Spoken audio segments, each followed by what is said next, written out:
Hi everyone, it's Terry from the Gypsy Magpie, and I'm here today for the Graphics Fairies Tag Team Friday with a little holy card, prayer card tag to share with you. I had seen on her Silent Night bundle three or four different prayer cards, and I thought that they were so pretty, and I really wanted to use one of them in my journal. But it was kind of plain for me to just tuck it in, so I wanted a little bit of a background, and I thought I'd make a tag.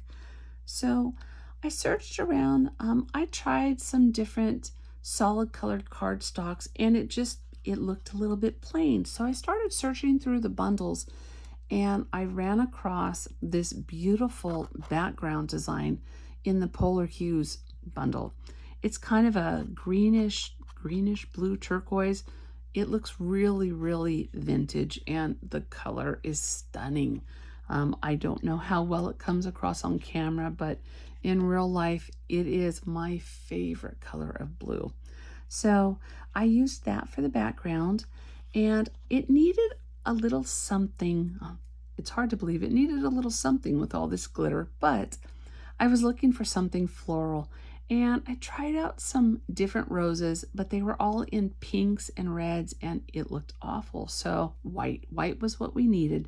So I don't know what bundle this actually came out of. What I did to find this, I just went up into the top right hand little search field that she's got on the site, and I typed in white rose. I knew that I wanted something white, and I figured I'd start with a rose, and if I didn't find a rose, I'd look for something else. But there were a bunch of them. They were all pretty, but this one was exactly what I was looking for. So this tag is put together out of 3 different bundles, and it's fun to mix and match. The bundles all coordinate within the bundle, but you can easily take a little element from one bundle and an element from another bundle, find a printable, mix it all together. There's so much in there. The combinations are endless. So that's what I used to make this. It went together fairly quickly. So I'm going to go ahead and I'm going to set this down and set it aside, but I'll leave it where we can still see it while we're working. So again, the background is made out of that one image from the Polar Hues bundle. It's really pretty. It's kind of an all-over print. I printed it 3.5 by 5. I end up getting 4 on a sheet when I print that size. And honestly, I never mind printing multiples because quite often you can use them for something else. This is so pretty. You could actually just use it as like a little journaling, a little kind of a hidden journal page. You can tuck it into a pocket. You could slide it into a belly band or something. It's just really pretty. To make it a tag, I wanted to tie some seam binding on the top, so I just took my hole punch, and I punched a hole up at the very top, and I didn't measure it or anything. I just kind of eyeballed it. The other thing I did was I added a little bit of sparkle with this glitter glue. This happens to be Stickles, made by Ranger. That's just one brand. There are a lot of brands out there. You can quite often find this glitter glue in like the dollar bins at the big box craft stores. Take a chance. If you've never tried it, it's so much fun. This one happens to be my favorite vintage looking color. The color name is Platinum, and it is the perfect mix between silver and gold. It's kind of like a tarnished silver glitter. It's super pretty. I don't work real heavy in this. Some people do tend to like it a little bit thicker. I like it so that it just adds a tiny bit of shimmer. So I mainly focused on this border going around the outside, and I very lightly just kind of put it on some of these. They're almost like vines that are running through this design, and what you end up with is this. I'm gonna have to set this aside because it would never dry in time for us to play with this. But you can see it's got a little bit of shimmer. It's really not that bold. It's just kind of a little hint. And That's how I made the background. I loved it just the way it was. It would make a beautiful, just a tag, a gift tag tied onto a present. But of course we can't just leave it there. We have to add more. So the next thing we're going to add is the prayer card. I went ahead and I printed it out of just cardstock. I printed it wallet size, which a true wallet size is 2.5 by 3.5. This one ends up slightly, I just let it, I didn't tell it to fill to frame because that sometimes cuts off pieces of the image and I didn't like how that looked, so I just let this print the way it wanted to at wallet size. And it's pretty just the way it is, but you know, we had to add a little something, so I got the glitter glue out again and I added a little bit of glitter to the crowns. The other thing I did was I used my distress ink and I just lightly did the edges. I also did the edges of the tag base. I use brush corduroy on everything. I don't tend to like heavy ink, so that color for me adds just kind of like a little whisper of color. It takes the fresh white off of the cardstock edges and just slightly grunges it up. If you like a little bit heavier application, you might just want to switch to a darker ink.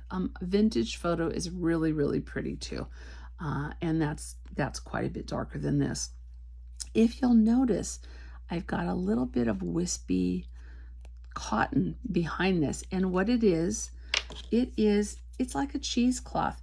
You can buy it in the wedding section of the craft stores and you end up getting a package. You'll have enough for a lifetime and it's $3 or $4. You can actually dye this with your distress inks, but it also comes in colors. So I buy all the colors they have, and sometimes I want a certain color, so white is always handy to have. For today, white is going to be perfect. And what I did was I just snipped a little rectangle, and you kind of end up, it's very not fragile. I don't want to say it's fragile, but it's very wispy. And so it's hard to get this to where you can see, but if you notice the edges, they're just kind of like threads. This stuff is perfect for just pulling threads. And you just pull a single thread or a couple threads, and there's no right or wrong way.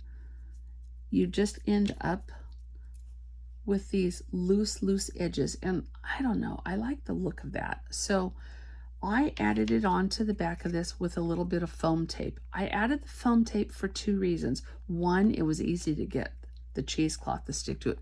Plus, I wanted a little bit of dimension between the prayer card and the background, and the foam tape is perfect. So I already have a single layer on. I'm going to go ahead and stick that other layer on. It certainly can't hurt.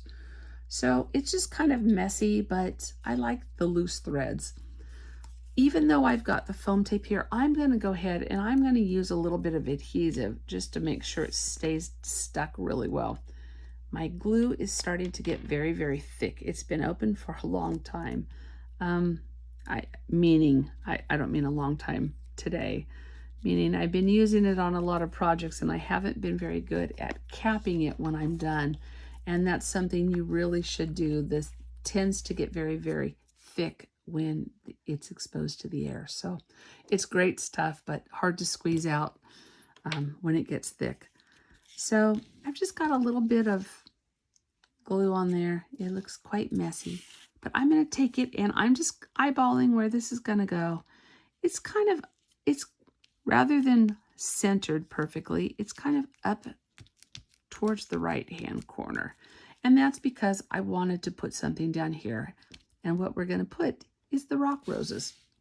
So these were also printed as wallet size, so 2.5 by 3.5. It's a great size to print when you want something to use as an embellishment. So I fussy cut these. I went ahead and cut those stems off. When you are fussy cutting, you are the master. You can cut off anything that you don't want. So those stems were going to do nothing for me. I went ahead and I inked the edges of these too. I'm going to just kind of hook them together and they make a single element that I'm going to be able to use. I went ahead and I put a tiny little bit of foam tape on the back of these just to get through this tutorial. Of course, when I worked on the sample, I took a little bit more time, which I'm sure you will do. And I'm just going to stick those down. And so basically your tag is done. All that's left is to take a little bit of seam binding or ribbon. I happen to love this seam binding, so I ran the end through here, tied a bow, and I added one more thing on top of that bow. I added this button. Couldn't resist. I had a few of them, a little handful in my button jar, and I haven't used them on anything, and this was the project to use them on. So it's just a cheap plastic button, but I loved the look of it. So I just took my scissors and I cut the plastic shank off the back. Even if you've got a metal button with a metal shank, you can use little wire snips and cut those off. So I snipped the back off, put a big blob of glue on and stuck it on. And this is what I ended up with. I love it. I'm going to enjoy having this tucked into a journal. I hope you give it a try. Come back next Friday and see what the other designers have in store for Tag Team Friday. Happy crafting!